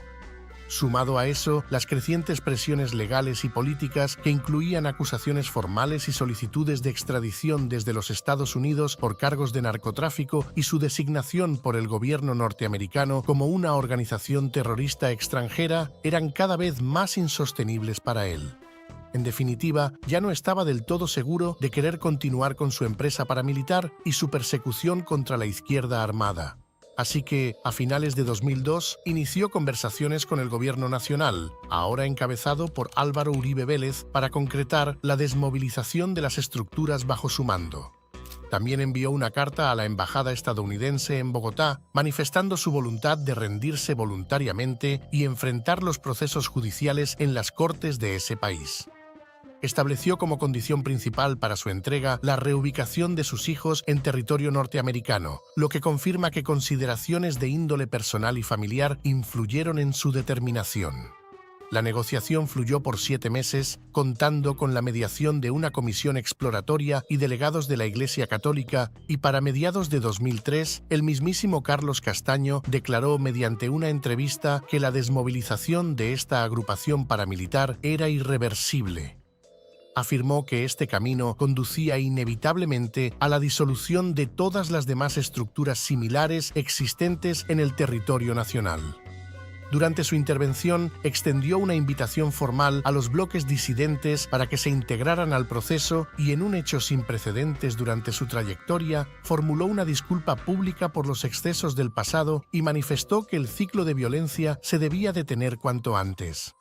Según sus estimaciones, la estructura que él comandaba contaba con aproximadamente 13.000 combatientes, cuyo proceso de reinserción a la vida civil comenzaría, según su anuncio, en un plazo de 3 meses.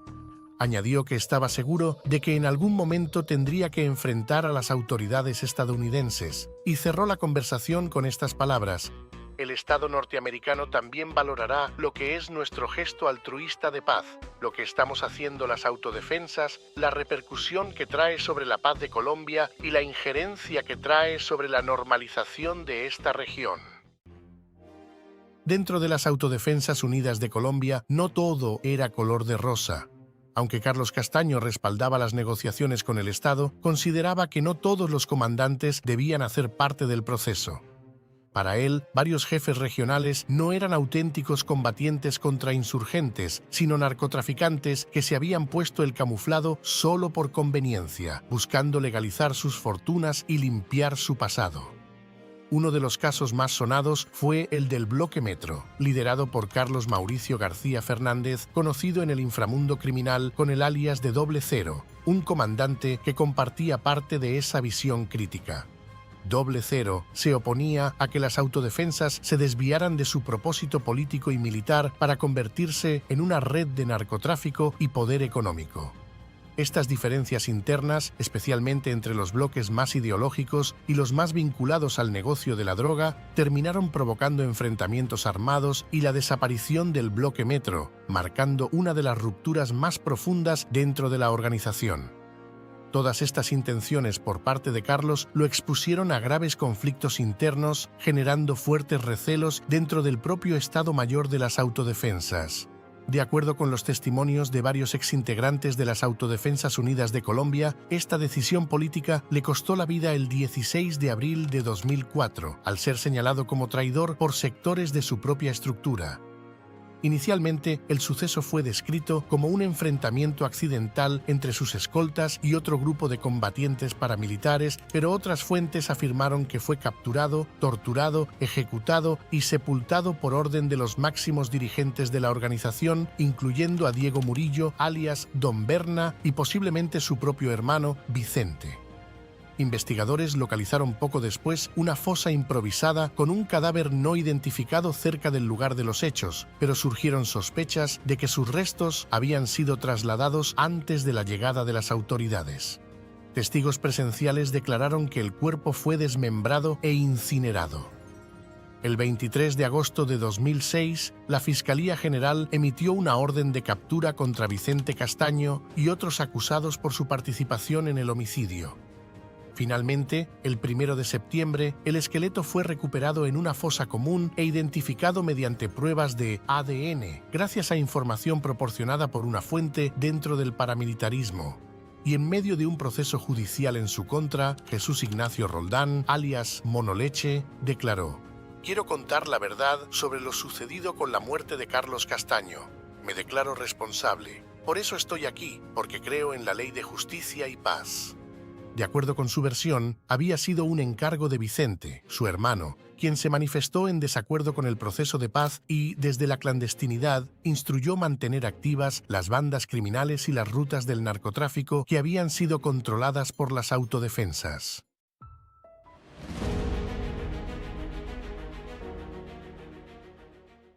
nacido el 25 de diciembre de 1946 en la ciudad de Pereira, en el departamento de Risaralda, Colombia. Gustavo de Jesús Gaviria Rivero era primo hermano de Pablo Emilio Escobar Gaviria e hijo de Gustavo de Jesús Gaviria Berrío y de María Julia Rivero. Su madre era hermana de Hermilda de los Dolores Gaviria Berrío, mamá de Pablo Escobar y por ende tía suya. La relación familiar entre ambos no solo era de sangre, sino también de afinidad. Más que primos, eran como hermanos, siempre estaban juntos. Desde jóvenes compartieron ambiciones, negocios ilícitos y una visión práctica del poder económico. Cuando aún era un niño, la familia de Gustavo se trasladó al municipio de Envigado, una localidad cercana a Medellín, donde creció muy cerca de Pablo. A diferencia del que sería conocido mundialmente como el patrón del cartel de Medellín, Gustavo se formó en un perfil discreto y reservado. Mientras Escobar comenzaba a desarrollar una imagen pública de benefactor en los barrios populares, su primo optaba por la invisibilidad. No buscaba reconocimiento, ni aparecía en prensa, ni siquiera asistía a reuniones sociales con figuras públicas. Era silencioso, metódico y calculador. Desde temprano mostró una notable habilidad para las matemáticas y la organización. Le interesaban más los números que las armas, más las cuentas que la intimidación. Su vida personal giraba en torno al confort y al refinamiento, le fascinaban los relojes suizos, los vinos europeos, los automóviles de alta gama y las piezas de arte. A lo largo de los años, reunió una colección de artículos de lujo que poco tenía que envidiarle a cualquier empresario exitoso. En el mundo del automovilismo, incluso participó como piloto en competencias como la Copa Renault en el circuito de Tocancipá, a las afueras de Bogotá, a finales de los años 70. Su auto llevaba el número 71 y estaba patrocinado por Depósitos Cundinamarca, uno de los negocios fachada utilizados para lavar dinero del narcotráfico. Gustavo era 3 años mayor que Escobar, quien nació el 1 de diciembre de 1949. La diferencia de edad no se reflejaba en liderazgo. Ambos compartían las decisiones importantes del cartel, aunque cada uno desde su trinchera. Pablo controlaba las alianzas, la intimidación, los sicarios y la expansión territorial. Gustavo, en cambio, se concentraba en crear una infraestructura financiera sólida, estableciendo rutas de lavado de dinero, invirtiendo en bienes raíces, utilizando nombres falsos y cuentas cifradas en el extranjero. Fue el responsable directo de que el cartel llegara a mover un porcentaje muy alto de la cocaína que ingresaba a Estados Unidos. En su juventud, Gustavo estuvo involucrado en múltiples actividades ilegales junto a su primo, mucho antes de que el cartel de Medellín se consolidara como una organización criminal. Comenzaron robando lápidas de mármol, borrando las inscripciones y vendiéndolas como nuevas. Luego pasaron al contrabando de electrodomésticos y cigarrillos. También participaron en el robo y reventa de automóviles con documentos falsificados, además de presuntos asaltos menores a bancos y negocios locales. Una de sus fuentes iniciales de financiamiento fue el secuestro extorsivo de comerciantes. Una de sus primeras acciones en 1971 fue el secuestro y posterior asesinato del filántropo Diego Echavarría Misas, uno de los industriales más poderosos y millonarios de la ciudad de Medellín. Hacia mediados de los años 70, los primos viajaron rumbo a Perú y posteriormente a Bolivia para adquirir pasta base de coca, escondiendo el dinero en bolsillos secretos cosidos en sus chaquetas, evitando ser detectada por las autoridades. El 9 de junio de 1976, Gustavo Gaviria y Pablo Escobar fueron capturados por agentes encubiertos del Departamento Administrativo de Seguridad en una heladería en el municipio de Itagüí, Antioquia. Llevaban en un camión 39 libras de cocaína camufladas dentro de la rueda de repuesto. La operación se realizó tras un seguimiento que comenzó desde Pasto, la capital del departamento de Nariño, en la frontera con Ecuador, y culminó en la heladería La Playa, en Itagüí. Junto a ellos fueron arrestados otras 4 personas, incluido el cuñado de Escobar, Mario Henao Vallejo. En el operativo también fueron incautados 3 vehículos, dinero en efectivo y documentos falsos. Ambos fueron puestos a disposición judicial y encarcelados por ese cargamento, en lo que se consideró uno de los primeros grandes golpes al naciente cartel de Medellín. Permanecieron detenidos por poco más de 3 meses antes de recuperar la libertad mediante fianzas y estrategias legales, permitiéndoles evadir responsabilidades mayores. A partir de ahí, la operación del cartel cambió de escala. Se establecieron contactos internacionales, se multiplicaron los laboratorios y se tejió una compleja red de rutas, pilotos y contactos políticos que les permitió pasar de ser simples traficantes regionales a formar una de las organizaciones criminales más poderosas del mundo. A lo largo de los años 80, a medida que Escobar ganaba notoriedad como figura pública y luego como congresista, Gustavo se convertía en la mente oculta del imperio. Se le conocía por ser estricto, racional e incluso tacaño, a diferencia de su primo, quien derrochaba dinero en lujos ostentosos y donaciones populistas. Pablo era la sangre, Gustavo el dinero, se decía entre los hombres del cartel. En el imperio clandestino que construyeron en los años 80, Gustavo Gaviria no era un simple socio de Pablo Escobar, era el arquitecto del dinero. Todos sabían que Escobar se ocupaba de las alianzas, el terror y la imagen pública, pero pocos tenían conocimiento que Gustavo diseñaba la ingeniería financiera invisible que mantenía la organización a flote. Se le conocía como el León, apodo que reflejaban respeto y su capacidad para ocultarse sin dejar rastros. Esa disciplina se extendía más allá de los bancos, adquiría diamantes, obras de arte, vinos finos y excelentes propiedades. Entre ellas estaba la hacienda Nápoles, compartida en 50% con Pablo.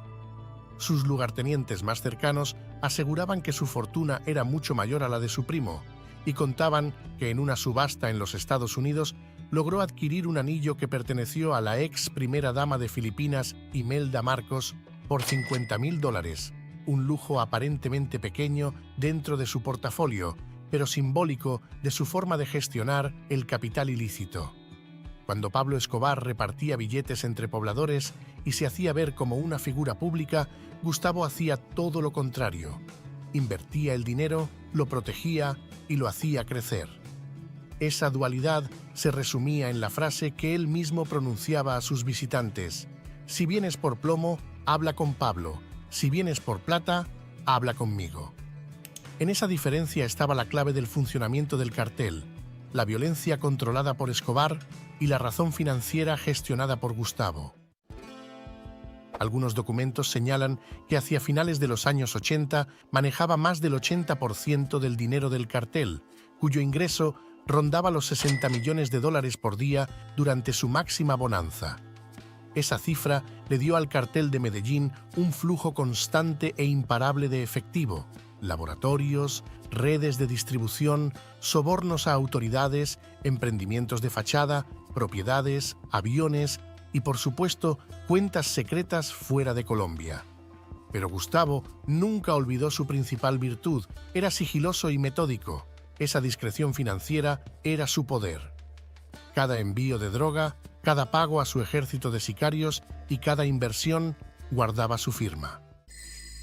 Nuestro personaje cultivó el anonimato. Su nombre no aparecía en expedientes judiciales durante la mayor parte de los años 80, y su rostro era prácticamente desconocido fuera del círculo más íntimo del cartel de Medellín. Apenas existen fotografías claras de él, y en las pocas que sobreviven aparece siempre lejos de la mirada pública, sin ostentaciones, muchas veces en el extranjero o en espacios privados. Su nivel de precaución lo llevó a operar bajo múltiples alias, siendo los más documentados Jesús María Rivero García y Ramiro Vélez Vélez, ambos utilizados en identificaciones falsas encontradas por las autoridades. Esos documentos no solo le permitían moverse sin ser detectado, sino también abrir cuentas bancarias, registrar propiedades o coordinar viajes internacionales. El uso de claves numéricas para llamadas, el cambio constante de dispositivos y la delegación de tareas logísticas mediante intermediarios eran parte de su rutina. Incluso dentro del cartel, muchos no conocían su número de teléfono real. Las reuniones eran presenciales y reservadas. Su círculo de confianza era extremadamente limitado y cualquier descuido en la cadena de comunicación era motivo de sanción inmediata. En lo personal, Gustavo era un hombre de hábitos controlados, eso sí, exceptuando el vicio al cigarrillo, era extremadamente adicto. Quienes trabajaron con él lo describen como estricto, exigente, incluso difícil de tratar. Su reputación de tacaño no era un mito. Analizaba cada gasto con minuciosidad. A diferencia de Escobar, que regalaba propiedades, Gaviria cuestionaba cada desembolso, incluso dentro de la organización. Su visión era fría y práctica. Entendía que la supervivencia del negocio dependía de mantener control total sobre los recursos. Nunca recurrió a la violencia como primera herramienta, y no porque le faltara poder, sino porque para él era un método que generaba riesgos innecesarios. Creía en la logística, en la eficiencia operativa y en los márgenes. En el mundo de las organizaciones criminales, donde muchos querían mostrarse como líderes temidos, Gustavo eligió ser invisible. Pero esa invisibilidad no lo hacía menos peligroso. Lo convertía, justamente, en el engranaje más indispensable. Cuando Pablo Escobar decidió declarar la guerra abierta al Estado colombiano, Gustavo Gaviria se distanció radicalmente de esa estrategia. El detonante ocurrió en marzo de 1984, cuando la policía destruyó a Tranquilandia, el laboratorio de cocaína más grande encontrado hasta ese momento, y generando la muerte del ministro Rodrigo Lara Bonilla el 30 de abril de ese mismo año.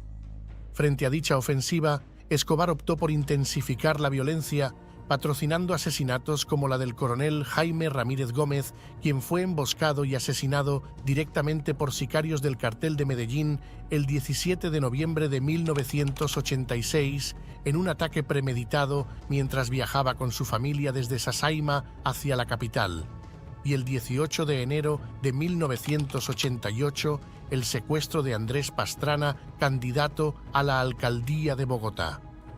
Aún así, Escobar no cedió.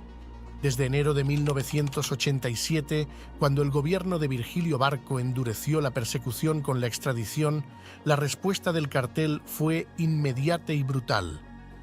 Estallidos, masacres, secuestros fueron respuestas violentas impulsadas por la facción liderada por Pablo, sin filtro ni criterio empresarial. La verdadera escalada comenzó el 23 de agosto de 1989, cuando el grupo conocido como Los Extraditables, liderado por Escobar, emitió una carta pública anunciando la guerra total al Estado. Reunían alrededor de 3.000 sicarios, recursos financieros suficientes para financiar bombas y asesinatos selectivos, como los atentados contra las instalaciones del periódico El Espectador y el edificio del Departamento Administrativo de Seguridad, el 6 de diciembre de 1989. En ese marco, Gustavo expresó abiertamente su rechazo. No necesitas la guerra para ganar. Para él, el valor estaba en el poder del dinero, no en el terror desbordado. Creía que doblar al Estado se lograba con recursos, sobornos y rutas financieras, no con bombas ni extorsiones. Su posición no solo fue verbal, sino estratégica. A medida que Escobar impulsaba los bombardeos en Bogotá y la presión terrorista, Gustavo trabajaba en proteger los bienes, optimizar el flujo de dinero, asegurar cuentas internacionales y buscar esquemas más discretos. Esa confrontación estratégica entre ambos primos terminó inclinando el balance del cartel hacia una guerra sin retorno. El resultado fue el inicio del declive del cartel de Medellín. La violencia indiscriminada activó una respuesta inusual, la creación del bloque de búsqueda en 1989, la intensificación de operativos y la formación de alianzas con rivales como el Cartel de Cali y grupos paramilitares. El 11 de agosto de 1990, Alrededor de las 4 de la tarde, Gustavo de Jesús Gaviria Rivero fue localizado por un destacamento del bloque de búsqueda, la fuerza élite creada para combatir el narcoterrorismo. La operación, parte de la llamada Apocalipsis Fase 2, se centró en una casa con estructura blindada ubicada en el barrio Laureles de la ciudad de Medellín. El lugar funcionaba como búnker, con cámaras de seguridad, vidrios a prueba de balas y muros gruesos. Al ingresar, la policía derribó su puerta principal con explosivos y se enfrentó a tiros con Gustavo, quien al parecer alzó fuego con un fusil M14 y una mini Uzi. Según informes, creía que los atacantes formaban parte de bandas rivales, probablemente del cartel de Cali, y no reconoció a la policía, por lo que se defendió hasta quedar inmovilizado. Luego de alrededor de 1 hora de intercambio, cayó abatido. Gaviria portaba al menos 2 identificaciones falsas: Jesús María Rivero García y Ramiro Vélez Vélez, documentos que lo vinculaban con las cuentas cifradas halladas tras su muerte. Además de su cuerpo con heridas de bala, encontraron a 2 mujeres y a una niña completamente ilesas. Una de las mujeres fue identificada como Alexandra Tapias, siendo señalada como amante de Gustavo. La otra era, al parecer, una empleada del servicio doméstico. En el lugar no se encontraron rastros de que llevara guardaespaldas. Gustavo Gaviria tenía 40 años y era considerado, junto a José Gonzalo Rodríguez Gacha, dado de baja en diciembre de 1989, uno de los 3 pilares fundamentales del cartel de Medellín. Por su cabeza se ofrecía una recompensa de $150.000 americanos. Según John Jairo Velázquez, alias Popeye, Pablo no derramó una sola lágrima por la muerte de su primo, porque el patrón decía que en el momento de su ejecución, Gustavo se encontraba de rodillas suplicando que no lo mataran. Se había acobardado justo en el momento donde él tenía que ser lo que era, un león. Tras su muerte, el calor de la guerra contra el cartel se intensificó. Se declaró un acuartelamiento policial y el presidente César Gaviria declaró la pérdida de uno de los líderes más buscados del país. El cuerpo fue llevado al cementerio Jardines Montesacro en Itagüí, donde reposa a tan solo 15 metros de los restos de su primo Pablo, su hijo Gustavo Gaviria, alias Gustavito, y su hermano José Luis Gaviria Rivero, quien no estaba vinculado al cartel y fue asesinado sin justificación alguna por la Policía Nacional Colombiana el 2 de febrero de 1993. En una investigación conjunta suizo-estadounidense, las autoridades descubrieron una red financiera altamente sofisticada. Se le atribuye haber controlado rutas enteras de lavado de dinero respaldadas por una red de cuentas bancarias cifradas en Suiza, Luxemburgo y Panamá. En octubre de 2009, el diario El Espectador informó que estos depósitos, acumulados por miembros del cartel de Medellín, podrían alcanzar los $30 millones, a nombre de alias utilizados por él y miembros de su clan, muchos permaneciendo inactivos por décadas. Entre los nombres relacionados con estas cuentas apareció el de Carlos Alberto Gaviria Vélez, hermano de José Obdulio Gaviria y primos por línea familiar. En una de las cuentas suizas estaba junto a un alias utilizado por Gustavo, Jesús María Rivero García, confirmado luego de cotejar la cédula falsa encontrada en su casa tras la masacre. Pero la historia no termina ahí. El 2 de diciembre de 1993, horas antes del abatimiento de Pablo Escobar, apareció el cuerpo sin vida de su sobrino, Gustavito, de 24 años, torturado y asesinado en Medellín. Se sospecha que fue capturado por los Pepes, un grupo paramilitar enemigo de Escobar apoyado por el cartel de Cali y fuerzas estatales, y que, bajo tortura, fue obligado a revelar la ubicación de Pablo. Según Aura Rocío Restrepo, examante del jefe del cartel de Cali Gilberto Rodríguez Orejuela, Gustavito había llegado de viaje y Escobar lo había llevado a su escondite, lo cual esta información provocó su captura. Aunque esta versión no está oficialmente comprobada, concuerda con testimonios de exmiembros de los Pepes y fuentes del bloque de búsqueda, que que sostienen que al menos mencionaron haber obtenido datos por coacción. Los Pepes operaban desde 1992 con financiamiento del Cartel de Cali y de miembros paramilitares como los hermanos Fidel y Carlos Castaño, como también la de Diego Fernando Murillo Bejarano, alias Don Berna. Sus acciones de guerra, bombardeos, secuestros y asesinatos selectivos sumieron a la capital antioqueña en una ola de violencia que desestabilizó al cartel. Este giro fatal no solo devastó emocionalmente a Escobar, quien perdió a su cuñado Carlos Mario Henao Vallejo, a su socio Gonzalo Rodríguez Gacha, el mexicano, y a su primo Gustavo en menos de un año, sino que también consolidó el derrumbe del cartel. Pablo quedó aislado, sin sostén ni brújula, lo que aceleró la caída final, culminando en su propia muerte. Gustavo Gaviria no disparaba armas ni aparecía en televisión. No fue el rostro visible, pero sin él, el cartel jamás hubiera alcanzado el poder que tuvo.